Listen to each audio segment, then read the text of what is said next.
The Pacific Theatre, 1942 to 1945. The dense jungle undergrowth of the Pacific Islands created a unique combat environment where engagements often occurred at ranges of less than 30 yards. In these conditions, the United States Marine Corps deployed a weapon that would challenge every assumption Japanese forces held about modern warfare: the 12-gauge pump-action shotgun. While the historical record of specific combat employment remains limited, the presence of Winchester Model 1897 and Model 1912 shotguns in Marine units throughout the Pacific Campaign represented a tactical capability for which Japanese military doctrine had made no provision. The Imperial Japanese Army had spent decades preparing for war against Western powers. Their training manuals addressed British rifles, American machine guns, French mortars, and Soviet submachine guns. But shotguns, weapons they considered tools for hunting birds rather than implements of war, never appeared in their tactical considerations. This oversight would prove significant as American forces brought approximately 25,000 Model 97s and 60,000 to 80,000 Model 12s into military service during World War II. Japanese military doctrine in 1942 centered on seishin, spiritual power that would overcome material disadvantage. This philosophy wasn't merely propaganda, but a calculated response to industrial reality. Japan produced less steel in a year than America produced in a month.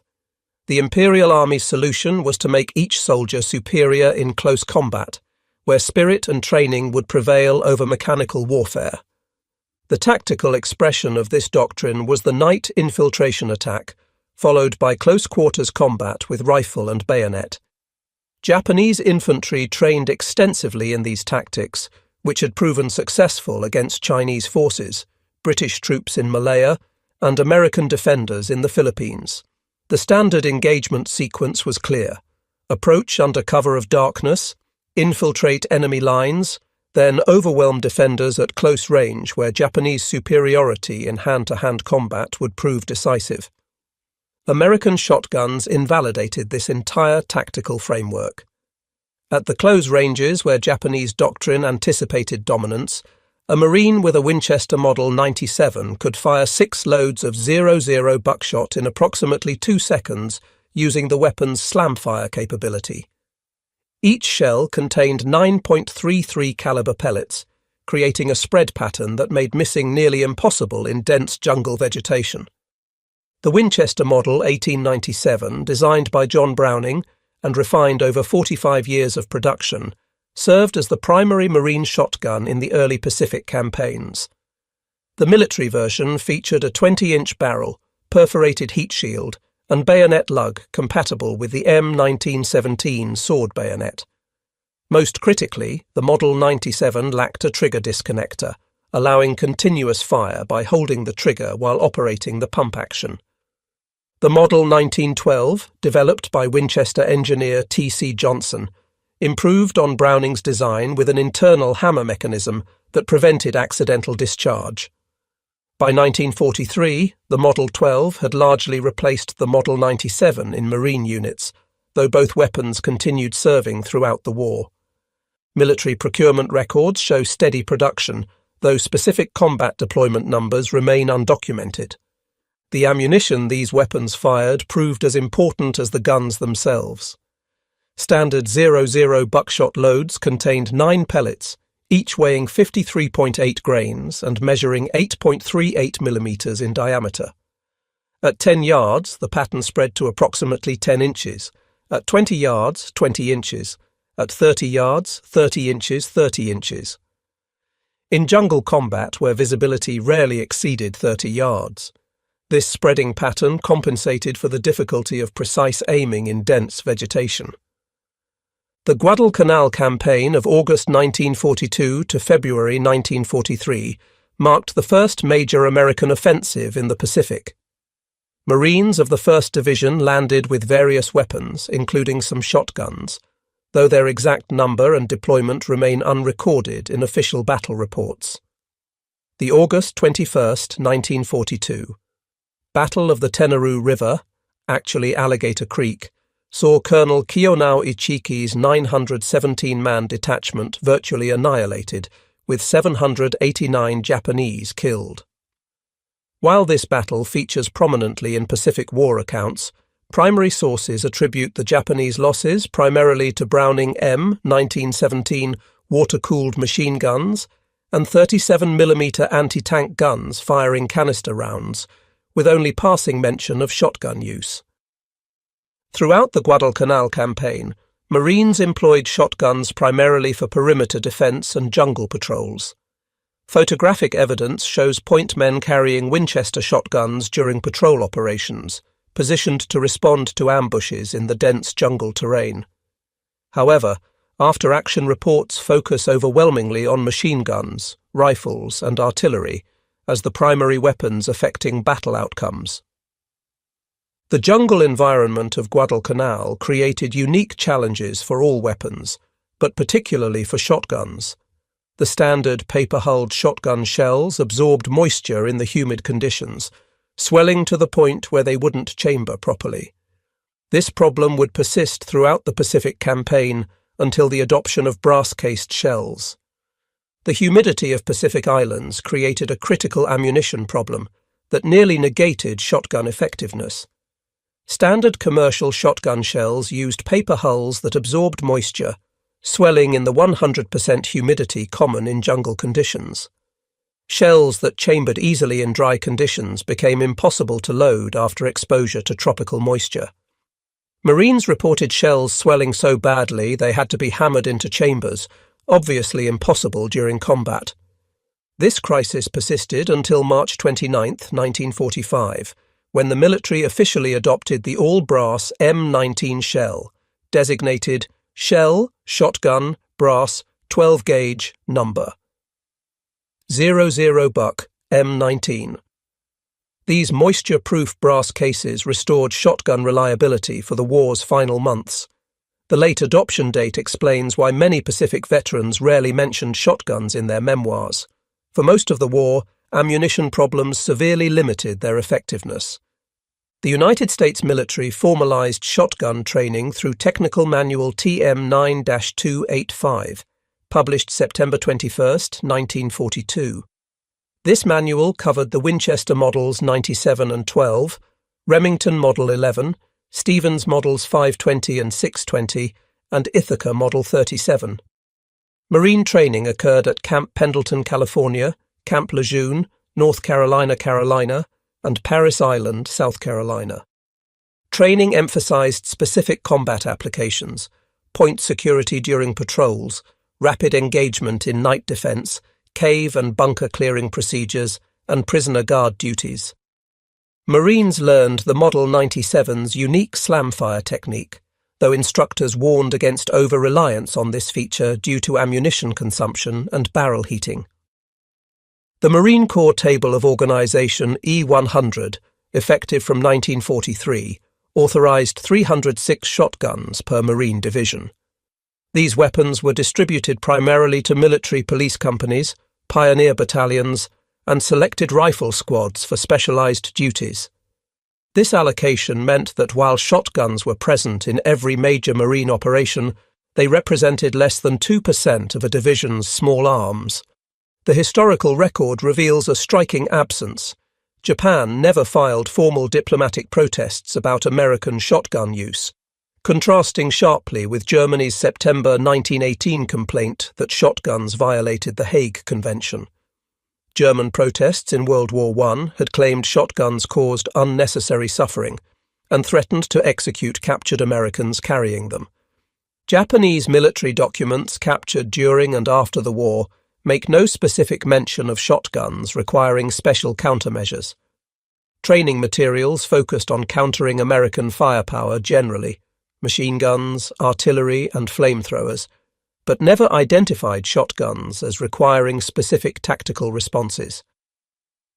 This absence suggests that while individual Japanese soldiers certainly encountered shotgun fire, the weapons never achieved sufficient tactical impact to warrant official attention. Post-war interrogations of Japanese officers similarly lack references to shotguns as particularly problematic weapons. Officers discussed American material superiority, overwhelming firepower, and effective combined arms tactics, but shotguns appear nowhere in these assessments. This silence in the official record stands in marked contrast to extensive Japanese documentation about countering American flamethrowers, which did prompt specific tactical adaptations. The New Guinea campaign from 1942 to 1945 saw both Army and Marine units operating in some of the war's most challenging terrain. The 32nd and 41st Infantry divisions requested shotguns based on Marine experiences at Guadalcanal. The dense jungle of New Guinea, where visibility often measured in single digits of yards, theoretically presented ideal conditions for shotgun employment. However, the same ammunition problems that plagued Marines at Guadalcanal proved even worse in New Guinea's highlands. The combination of constant rain, river crossings, and extreme humidity rendered paper-hulled shells almost completely unreliable. Units that had requested shotguns often left them in rear areas, relying instead on M1 Garands, Thompson submachine guns, and Browning automatic rifles. The Army's experience in New Guinea demonstrated that effective weapons on paper didn't always translate to combat effectiveness in practice. While shotguns excelled in training exercises and controlled conditions, the harsh reality of jungle warfare exposed critical limitations that wouldn't be resolved until the brass ammunition arrived in 1945. As the Pacific War progressed, Marine units developed specific tactical doctrines for shotgun employment. The weapons proved most valuable in three specific roles: point security during patrols, perimeter defense against infiltration, and prisoner guard duties. For patrol operations, designated scouts carried shotguns as lead elements, prepared to respond to ambushes with immediate devastating firepower. The spreading pattern of buckshot could suppress multiple enemy positions simultaneously, allowing the patrol to deploy while the point man maintained fire superiority. This tactic required extensive training and trust between team members, as the shotgunner operated well forward of mutual support. Night perimeter defense represented another specialized application. Marines positioned shotgunners at likely infiltration points, where the weapon's spread pattern compensated for poor visibility. The distinctive sound of a pump-action shotgun being cycled served as both warning and psychological deterrent to infiltrators. However, limited ammunition capacity meant shotgunners required immediate rifle support once engaged. The October 1944 return to the Philippines saw the 6th Army request substantial shotgun allocations for urban combat in Manila. However, Marine participation in the Philippines ground campaign was minimal, limited primarily to artillery support and air operations. The Army's 37th Infantry Division, which bore the brunt of Manila fighting, employed shotguns in house-to-house combat, though after-action reports emphasize flamethrowers and demolition charges as the primary weapons for reducing Japanese strongpoints. The urban combat in Manila demonstrated both shotgun capabilities and limitations. In room-clearing operations, shotguns provided devastating close-range firepower. However, Japanese defenders quickly learned to barricade themselves in positions that prevented close approach, negating the shotgun advantage. The weapons proved most effective in surprise encounters rather than deliberate assault operations. The February 1945 invasion of Iwo Jima theoretically saw 3 Marine divisions fielding 918 authorized shotguns. However, the island's volcanic ash, tunnel systems, and fortified positions created combat conditions where shotguns played minimal roles. The famous flag raising on Mount Suribachi occurred after flamethrower and demolition teams cleared Japanese positions, not shotgun assaults. Marine units at Iwo Jima primarily employed flamethrowers for cave clearing, with specialized flame tanks providing support.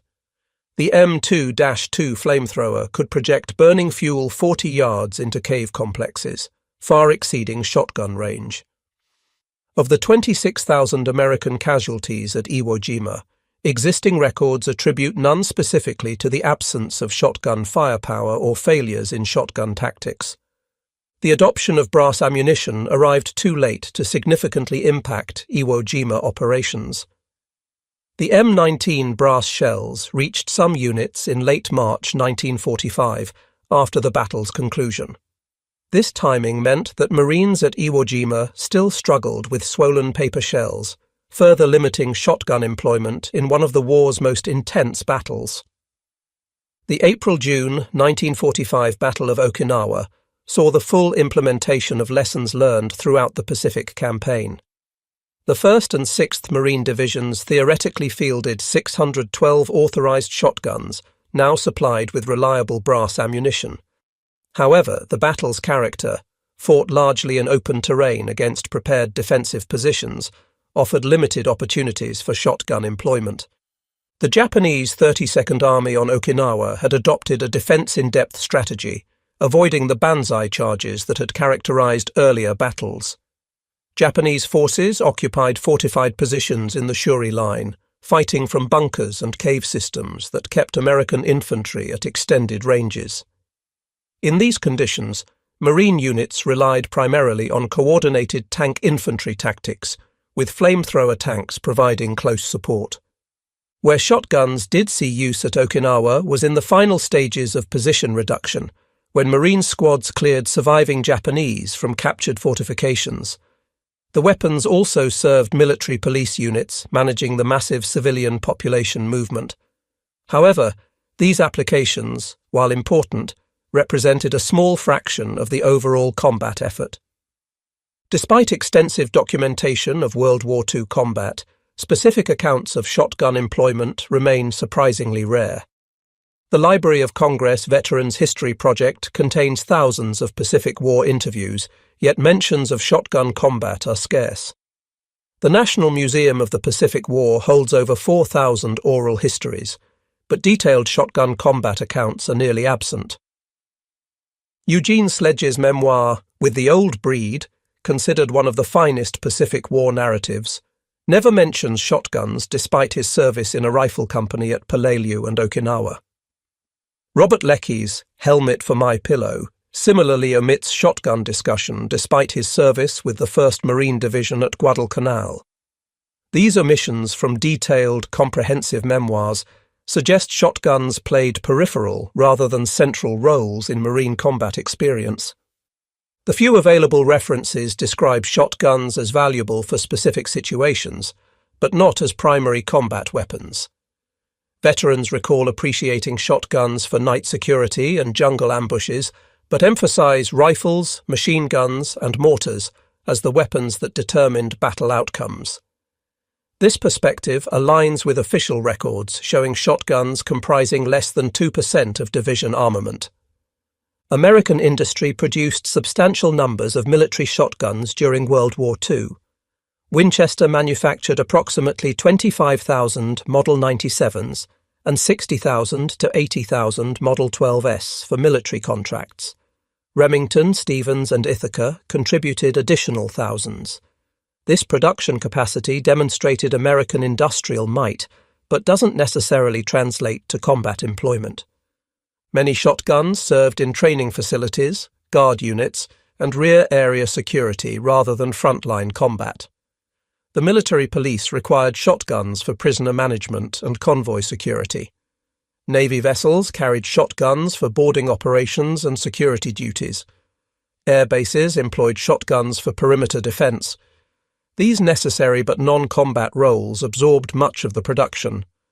The disconnect between production numbers and combat accounts suggests that while America possessed the industrial capacity to arm every Marine squad with shotguns, practical limitations, ammunition problems, tactical constraints, and doctrinal preferences meant most remained in secondary roles. The shotgun served as a specialized tool rather than a standard combat weapon. To understand shotgun's actual role in Pacific combat, comparison with other weapons proves instructive.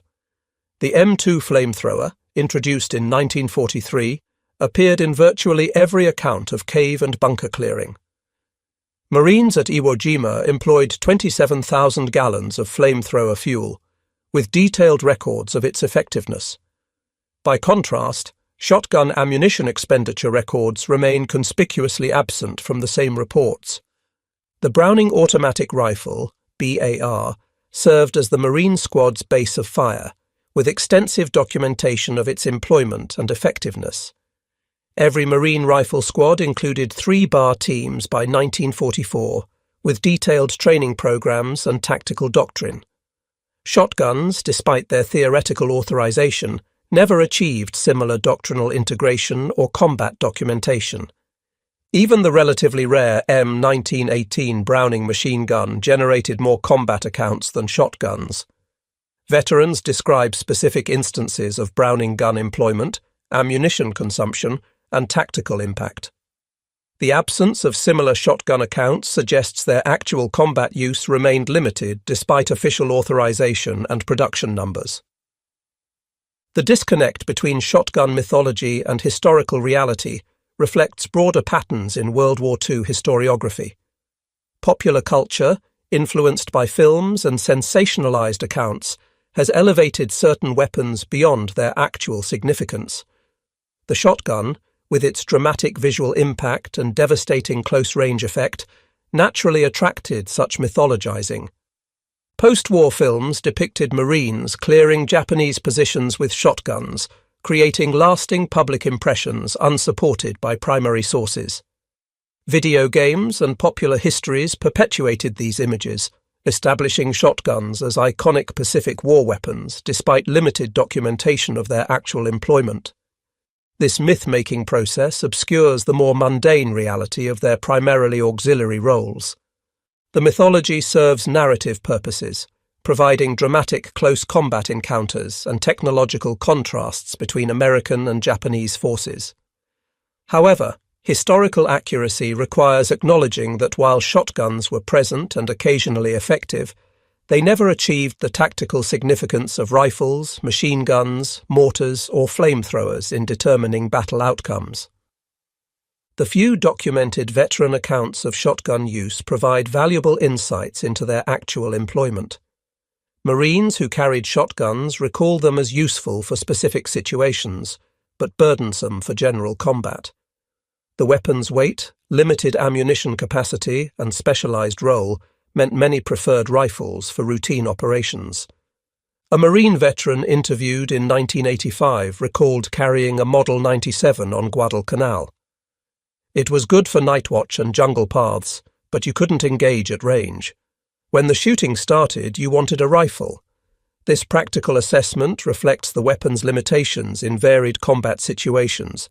Shotguns excelled in their niche, but couldn't serve as primary armament. Another veteran from the 2nd Marine Division described shotgun allocation. Each squad was supposed to have one, but half the time it stayed with the company gear. Too specialized for everyday use. This comment illustrates the gap between official authorization and practical employment. Units possessed shotguns, but often found rifles more versatile for routine operations. The March 1945 adoption of brass-cased M19 ammunition theoretically solved the moisture problem that had plagued shotguns throughout the Pacific War. However, this development came too late to significantly impact combat operations. By March 1945, Iwo Jima was secured, and the Okinawa invasion was weeks away. The Philippines campaign had largely concluded, and remaining Pacific battles would be fought with established tactics.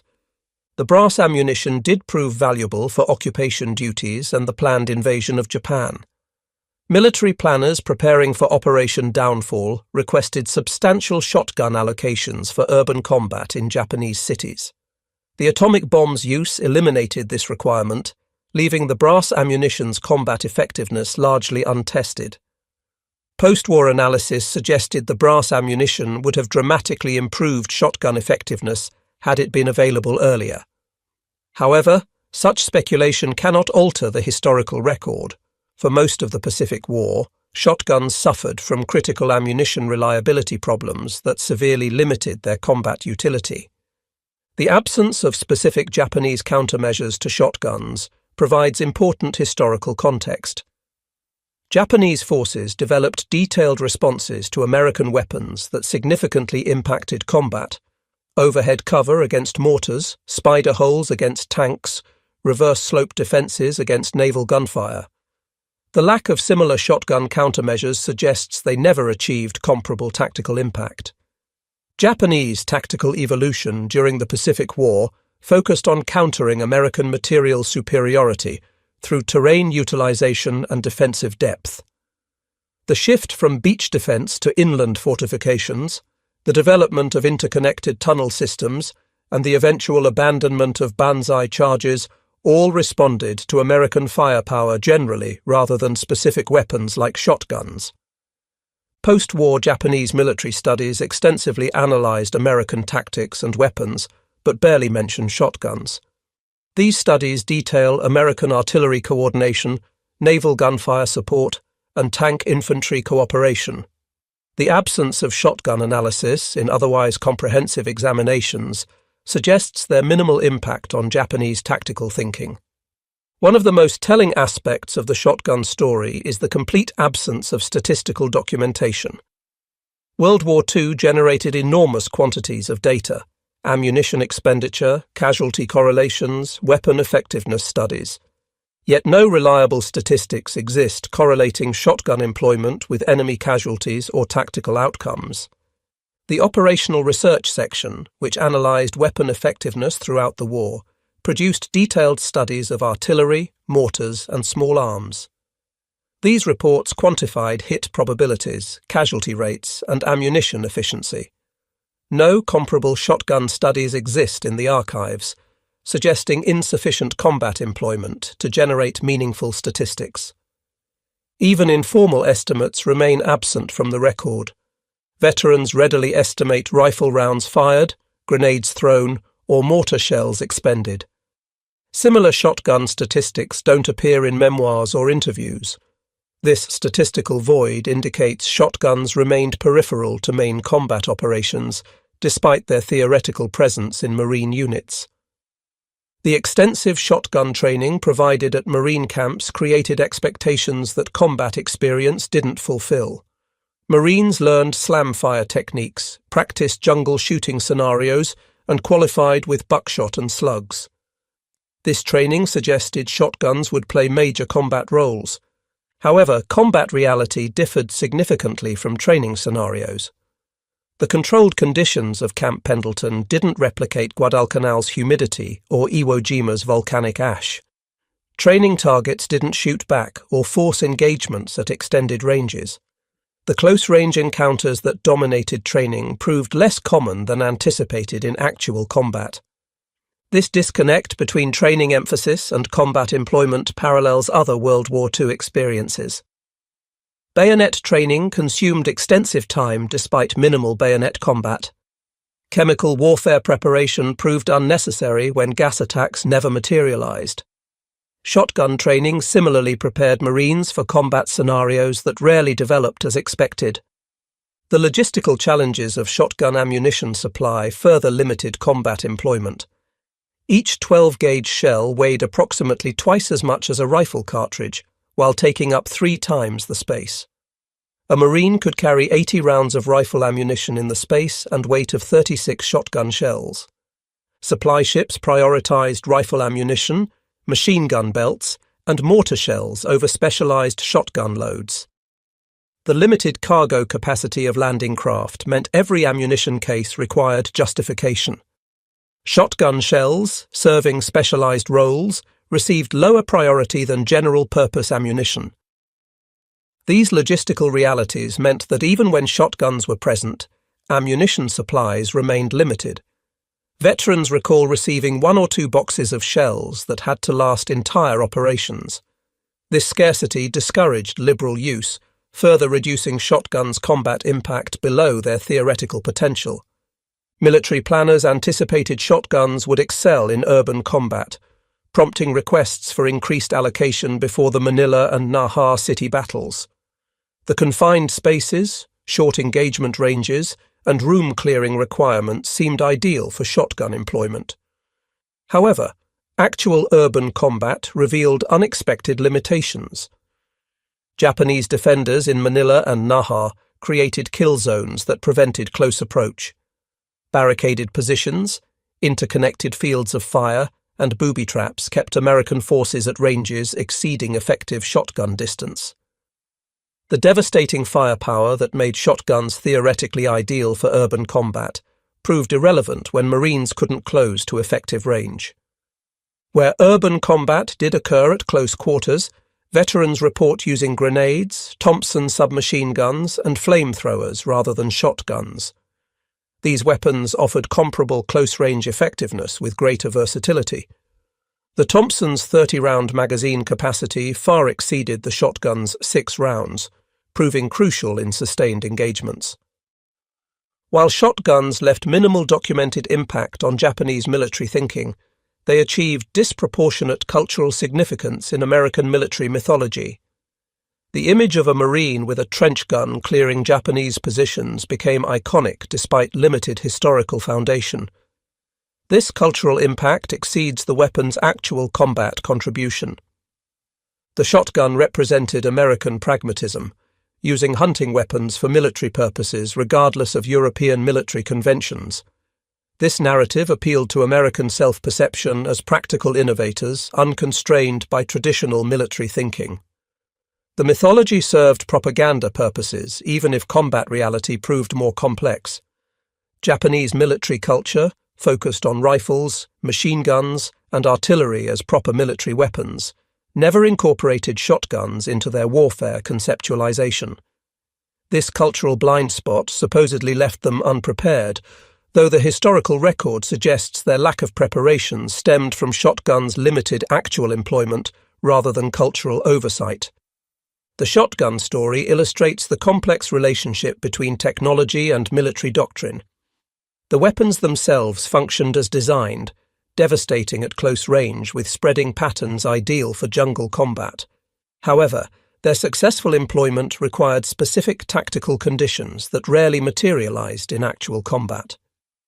Marine doctrine evolved throughout the Pacific War, but shotguns never achieved full integration into tactical systems. They remained supplementary weapons for specific situations rather than integral components of squad firepower. This doctrinal marginalization reflected practical combat experience rather than technological limitations. The contrast with successful weapon integration proves instructive. The bar became central to Marine squad tactics with detailed doctrine for its employment. The flamethrower revolutionized bunker clearing, generating extensive tactical development. Shotguns, despite their theoretical potential, never prompted similar doctrinal evolution. Military administrative records provide another perspective on shotgun employment. Requisitions, repair reports, and replacement requests document weapon usage patterns. Rifle and machine gun parts appear constantly in supply records, indicating heavy use. Shotgun parts requests remain notably rare, suggesting limited wear from combat employment. Armourer reports from Marine divisions show similar patterns. Rifles and machine guns required constant maintenance from combat use. Shotguns primarily needed cleaning from storage corrosion rather than firing wear. These maintenance patterns indicate that most shotguns spent more time in arms rooms than in combat. Ammunition requisitions tell the same story. Divisions requested millions of rifle rounds and hundreds of thousands of machine gun rounds for operations. Shotgun shell requests remained modest, often for training rather than combat consumption. These administrative records corroborate the limited combat employment suggested by veteran accounts. Other nations' experiences provide context for evaluating American shotgun employment. British and Australian forces in the Pacific possessed minimal shotguns, relying instead on rifles and submachine guns for jungle warfare. Their combat effectiveness without shotguns suggests the weapons weren't essential for Pacific combat success. Soviet forces, fighting in varied terrain from urban Stalingrad to rural Kursk, never adopted combat shotguns despite massive small arms production. Chinese forces, engaged in close-quarters combat throughout their war with Japan, similarly didn't employ shotguns despite desperate need for effective weapons. This international perspective suggests shotguns represented one tactical option among many, rather than an essential combat capability. Nations achieved similar combat outcomes through different weapon combinations, indicating shotguns' tactical impact remained marginal despite American production capacity. Post-war military analysis evaluated World War II weapons for future conflicts. The Army's Infantry Board conducted extensive studies determining which weapons merited continued development. Rifles, machine guns, mortars, and recoilless rifles received priority. Shotguns earned minimal attention, suggesting their World War II performance didn't justify major investment. The Korean War saw limited shotgun employment despite extensive close-quarters combat. Marines in Korea carried M1 Garands, BARs, and carbines rather than shotguns for patrol operations. This practical choice by combat veterans of the Pacific War indicates their assessment of shotguns' actual versus theoretical utility. Vietnam would see renewed shotgun use, particularly modified commercial models for jungle patrol. However, even in Vietnam's close-range combat, shotguns remained specialized weapons for point men and tunnel rats rather than standard armament. This pattern continues today, with shotguns serving specific military roles rather than general combat. The historical record supports several conclusions about Japanese encounters with American shotguns in World War II. First, while shotguns were present in Marine units throughout the Pacific Campaign, their actual combat employment remained limited due to ammunition problems, tactical constraints, and doctrinal preferences. The March 1945 adoption of brass ammunition came too late to significantly impact combat operations. Second, Japanese forces never developed specific countermeasures to shotguns because they never achieved sufficient tactical impact to warrant special attention. The absence of shotgun references in Japanese military documents, training materials, and post-war analyses indicates their marginal role in determining combat outcomes. Japanese tactical evolution responded to American firepower, generally rather than specific weapons like shotguns. Third, the disconnect between authorized shotgun numbers and documented combat employment reveals the gap between theoretical capability and practical utility. While Marine divisions were authorized 306 shotguns each, most remained in secondary roles, guard duty, training, and rear area security, rather than frontline combat. Veterans' accounts, when they mention shotguns at all, describe them as useful for specific situations, but not as primary combat weapons.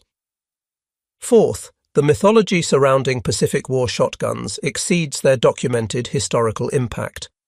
Popular culture has elevated shotguns to iconic status despite limited primary source evidence of their combat effectiveness.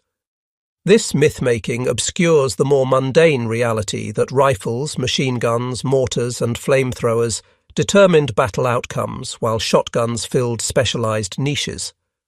The shotgun story offers broader lessons about military innovation and adaptation. Technical capability alone doesn't guarantee tactical impact. Weapons must integrate into doctrine, logistics, and training to achieve combat effectiveness.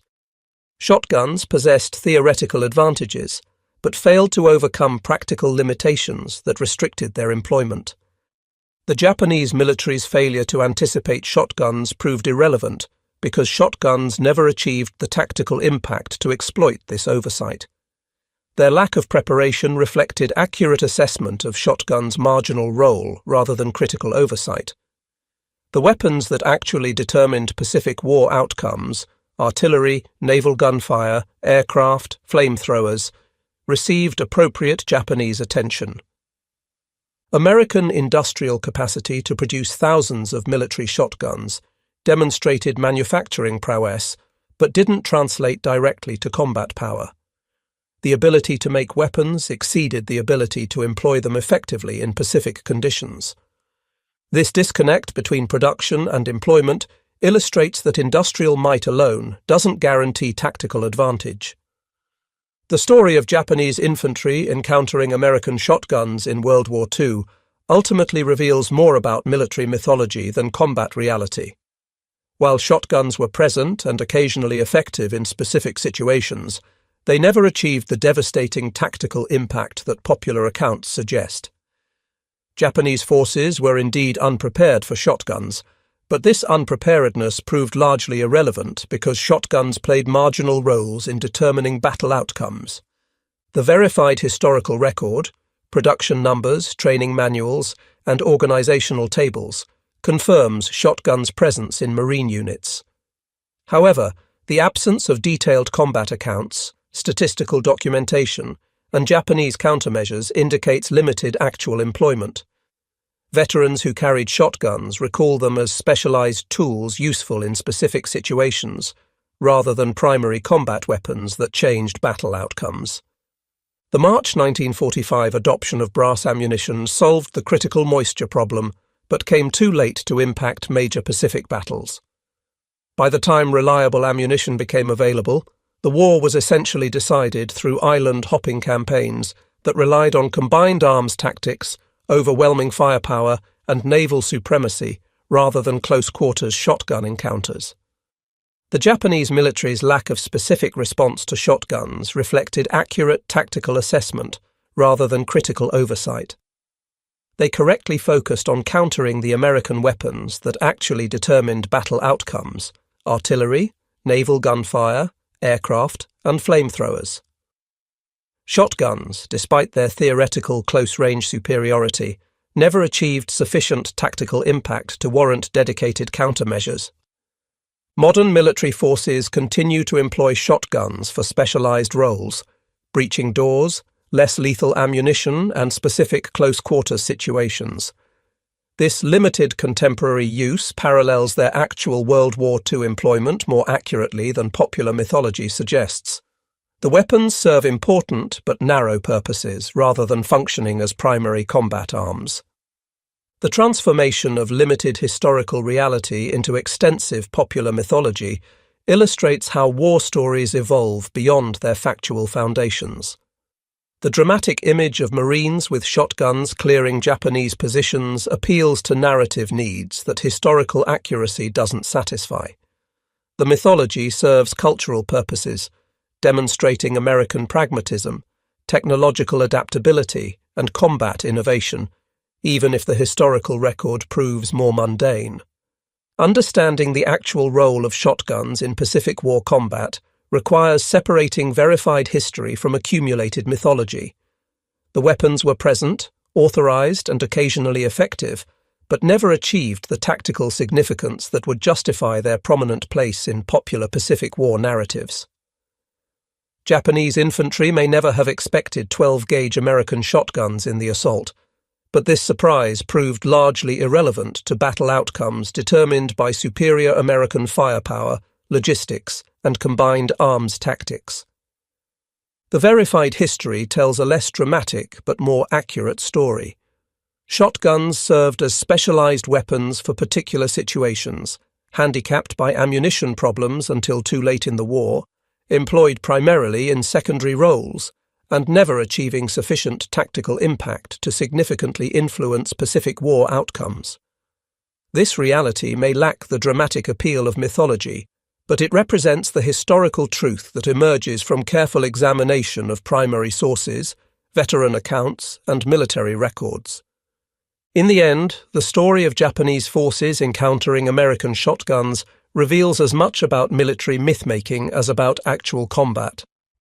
The weapons achieved cultural significance that exceeded their tactical impact, becoming symbols of American pragmatism and firepower, despite limited documented combat effectiveness.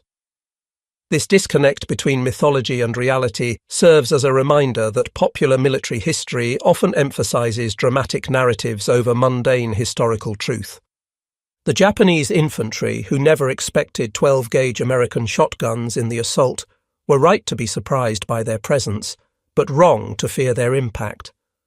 The weapons that actually defeated Japanese forces in the Pacific, overwhelming industrial production, superior logistics, coordinated combined arms, and relentless naval power, proved far more decisive than the occasional blast of buckshot in the jungle. The shotgun story, properly understood, illustrates not American tactical innovation through unexpected weapons, but rather the complex relationship between military capability, combat employment, and historical mythology in the Pacific War.